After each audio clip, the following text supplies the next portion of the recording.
जो लोग डायरेक्टली या इनडायरेक्टली प्रधानमंत्री और होम मिनिस्टर की तारीफ करते हैं, मिलने जाते हैं, मैं सीरियसली इस बात को बता रहा हूं, मिलने जाते हैं, उन लोगों का बायकॉट होना चाहिए, वो गद्दार हैं।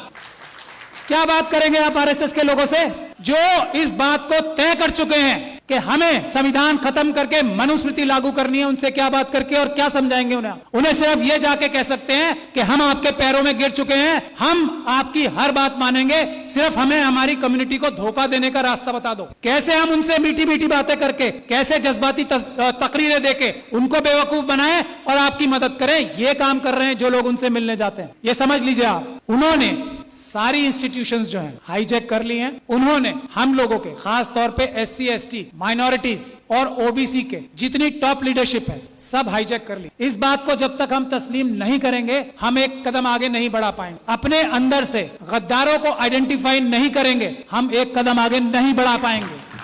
सबसे पहला काम है, हम लोग इतने कमजोर नहीं हैं, समझ लीजिए आप, ये गद्दार हैं जो हमारे पैरों में बेड़ियां बांध रहे हैं। आइडेंटिफाई कीजिए उन गद्दारों को जो डायरेक्टली या इनडायरेक्टली ये बोलते हैं कि हेमंत बिस्वा शर्मा एक बहुत अच्छा चीफ मिनिस्टर है। आइडेंटिफाई कीजिए ऐसे लोगों को और उनको पनिश कीजिए, उनका सोशल बाइकआउट कीजिए। ये तो हम आराम से कर सकते हैं। दो रास्ते हैं, कोर्ट का रास्ता है लेकिन सुप्रीम कोर्ट वो रास्ता नहीं है। कोर्ट का रास्ता जब है जब हम बहुत सारे केसेस, रोज ये पूरे देश को लूट के खा रहे हैं आरएसएस और बीजेपी के लोग, हम multiple cases grass root level पे बहुत सारी जगह पे करें, एक एक आइडेंटिफाई करें आरएसएस के कार्यकर्ता को कि कौन स्कूटर पे चलता था और आज मर्सिडीज में चल रहा है, उसको आइडेंटिफाई करें, उसके खिलाफ करप्शन के केसेस करें। ये एक काम करना होगा हमें। दूसरा, अगर हम पीसफुल प्रोटेस्ट करके जेलों में जाने के लिए तैयार नहीं है तो ये सब बातें बेकार हैं। अगर हम लाठी खाकर जेलों में जाने को तैयार नहीं है, अगर हम गोली खाकर जेलों में जाने को तैयार नहीं है तो ये सब चीजें बेकार हैं। ये चाहते हैं कि ये हम करते रहें और वो जो काम कर रहे हैं वो करते रहें। तो पहला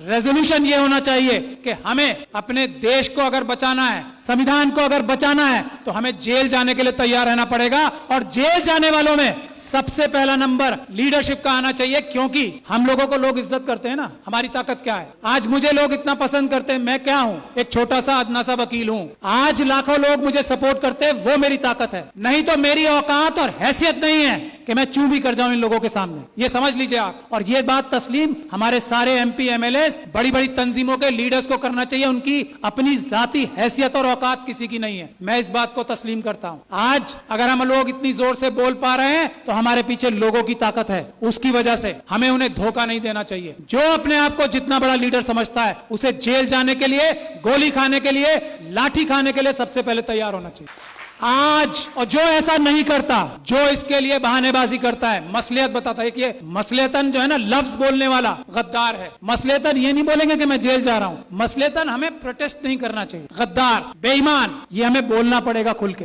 एक बात। दूसरी बात, ये हमारा सबसे पहला इशू आर्टिकल 1 होना चाहिए कॉन्स्टिट्यूशन का। आर्टिकल 1 क्या है? भारत की जो सीमाएं है ना उसको अक्षुण्ण रखना। चाइना 2000 किलोमीटर हमारी जगह खा गया है। हम किसी और मुद्दे पे बात नहीं करेंगे, दो मुद्दे हमारे शुरुआत के होने चाहिए। और हमें होम मिनिस्टर का, हमें प्राइम मिनिस्टर का घेराव इस बात पे करना चाहिए कि चाइना से हमारे देश की सेना अपनी जमीन वापस लेने के लिए बेकरार है। तुम डरपोक हो जो उन्हें रोक रहे हो, इसके लिए हमें प्राइम मिनिस्टर का घेराव करना चाहिए। ये आर्टिकल 1 है, इसके लिए करें। और आगे जाके गोली खाएं। इसके बाद क्या, 2000 किलोमीटर हमारी, जिसको अलग अलग जबानों से हम कहते हैं, कोई भारत माता कहता है, हम भारत देश कहते हैं, उसमें से 2000 किलोमीटर कोई ले गया और हम यहां बैठ के डिस्कशन करेंगे? नहीं। या तो प्रधानमंत्री इस्तीफा देंगे या वो 2000 किलोमीटर वापस लेंगे, नहीं तो हम मार्च करके हम खुद जाके वापस लेंगे। ये हमारा पहला एजेंडा होना चाहिए। दूसरा एजेंडा इस वक्त जो है वो है मणिपुर। अगर मणिपुर के लिए हम लोग प्रधानमंत्री का घेराव नहीं करते,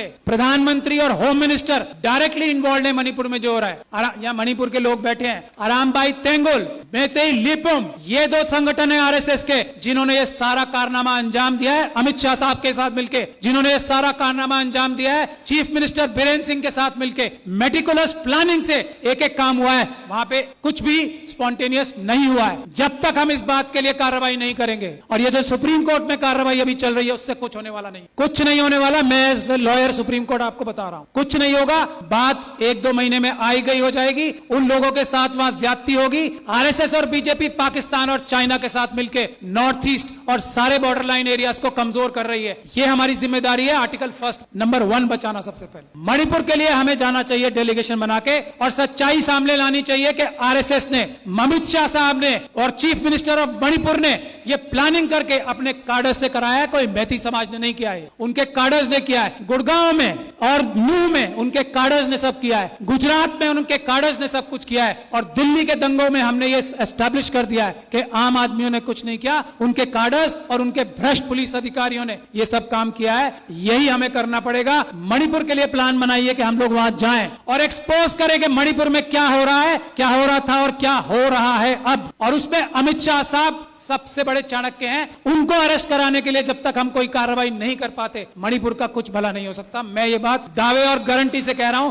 he is the main mastermind, mister Amit Shah. वो वहां जाके बैठे ही इसलिए थे कि उन्होंने ये सब प्लानिंग करनी थी कि सब कुछ ठीक चल रहा है या नहीं। वरना भारत के होम मिनिस्टर में इतनी ताकत होती है, चेयर में, चाहे कोई डफर भी बैठ जाए उस पे। अमित शाह साहब की बात नहीं कर रहा हूं, ये डफर वर्ड उनके लिए इस्तेमाल नहीं किया मैंने। अगर कोई डफर भी बैठ जाए, भारत के होम मिनिस्टर की चेयर में इतनी ताकत होती है कि सब शांति वहां पे एक दिन में हो जाए। लेकिन जो होम मिनिस्टर वहां अपनी प्लानिंग ही करने गया था, इंप्लीमेंटेशन देखने गया था गुजरात मॉडल की, वो उससे क्या उम्मीद करते हो? आज तक किसी आदमी ने यह बोला है कि Amit Shah is the main mastermind of Manipur? नहीं बोला। यही हमारी कमी। तो मेरी यही गुजारिश है, एक तो जेल जाने के लिए जो लोग तैयार हैं, गोली खाने के लिए जो लोग तैयार हैं, लाठी खाने के लिए जो लोग तैयार हैं, वही बोले कि मैं लीडर हूं, वरना वो गद्दार है। मेरा ये मानना है। बाकी अपनी अलग अलग राय सबकी हो सकती है। यही एक टेस्ट है। अच्छी से अच्छी बात कोई भी कर सकता है। एक से बढ़कर एक स्पीच देने वाले, एक से बढ़कर एक भाषण देने वाले हम लोगों में भी हैं और आरएसएस में भी हैं। जबान की वैल्यू आजकल 0 हो गई। सड़क पे आए, गोली खाएं,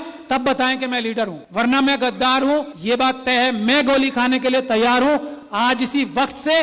और जब आप लोग दावत देंगे कि गोली खाने के लिए सबसे आगे मैं रहूंगा, मैं ये गारंटी दे रहा हूं अपनी तरफ से। और मैं ये उम्मीद करता हूं कि इस हॉल में बैठा हर एक इंसान जो अपने आप को लीडर कहना चाहता है, वो गोली खाने के लिए, इस वक्त देश बचाना है तो गोली खाने के लिए तैयार रहना पड़ेगा। अमित शाह साहब को मणिपुर के लिए अरेस्ट कराना जरूरी है। इसके लिए हमें कार्रवाई करनी पड़ेगी। मेरी जहां भी सर्विसेज आपको दरकार होंगी, मैं वॉलंटियर करता हूं अपने आप को। बहुत बहुत शुक्रिया। जय भीम, जय भारत।